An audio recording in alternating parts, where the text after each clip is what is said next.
ലോക ലഹരി വിരുദ്ധ ദിനത്തിന്റെ ഭാഗമായി ശാന്ത ഹയർ സെക്കൻഡറി സ്കൂളിൽ ലഹരി വിരുദ്ധ ക്ലാസും ക്യാൻവാസ് പ്രചാരണവും സംഘടിപ്പിച്ചു. മെഡിക്കൽ കോളേജ് പോലീസ് സ്റ്റേഷന്റെയും അവണൂരിലെ വിവിധ ക്ലബ്ബുകളായ നവോദയ, ലിബർട്ടി, പ്രതിഭ എന്നിവരുടെ സഹകരണത്തോടെ കൂടിയാണ് പരിപാടി സംഘടിപ്പിച്ചത്.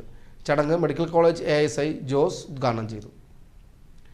ഏറ്റവും സുപ്രധാനമായ ഒരു നീക്കമാണ് ഇന്ന് ഗവൺമെന്റ് ഏർപ്പെട്ടിരിക്കുന്ന ലഹരിക്കെതിരെയുള്ള പോരാട്ടത്തിന്റെ ഭാഗമായിട്ടുണ്ട്.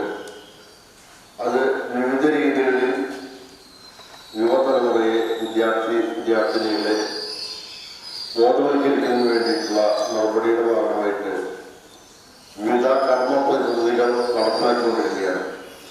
അതിന്റെ ഭാഗമായിക്കൊണ്ട് കേരളത്തിലെ പോലീസ് ഡിപ്പാർട്ട്മെന്റും അതുപോലെ തന്നെ എക്സൈസ് ഡിപ്പാർട്ട്മെന്റും എല്ലാം തന്നെ നമ്മുടെ സ്കൂളുകളിൽ നിന്നും കലാലയങ്ങളിൽ നിന്നും ലഹരി വിമുക്തമാക്കുക എന്നുള്ളതാണ് ആ ലക്ഷ്യം നേടുന്നതിന് വേണ്ടിയിട്ടാണ് ഈ പരിപാടികൾ, ബോധവൽക്കരണ പരിപാടികൾ സംഘടിപ്പിക്കുന്നത്.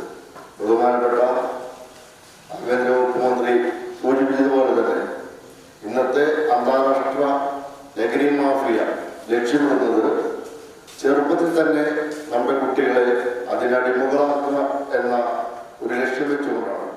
ആ ലക്ഷ്യത്തെ തകർക്കുക എന്നുള്ളതാണ് നമുക്ക് ചെയ്യാനുള്ളത്. ക്യാൻവാസിൽ ലഹരി വിരുദ്ധ ചിത്രം വരച്ചുകൊണ്ട് AV സജീവൻ പരിപാടി ഉദ്ഘാടനം ചെയ്തു. Artist Muraleedharan, TV Biju, PTA president Misha Geethanand, അധ്യാപകൻ പ്രേമാനന്ദ്, വൈശാഖ്, ജയരാമൻ തുടങ്ങിയവർ സംസാരിച്ചു. 50 മീറ്റർ നീളമുള്ള ക്യാൻവാസിൽ വിദ്യാർത്ഥികളും അധ്യാപകരും അനധ്യാപകരും ലഹരിവിരുദ്ധ സന്ദേശങ്ങൾ എഴുതി. തുടർന്ന് ലഹരിക്കെതിരെ 1 മില്യൺ ഗോൾ എന്ന സന്ദേശവുമായി ഫുട്ബോൾ ഷൂട്ടൌട്ട് നടത്തി. തുടർന്ന് ലഹരിവിരുദ്ധ സൈക്കിൾ റാലിയും സ്കൂളിന് സമീപമുള്ള സെന്ററിൽ വെച്ച് ഫ്ലാഷ് മോബും സംഘടിപ്പിച്ചു. ചവിട്ടിയെടുക്കാൻ പറ്റില്ല.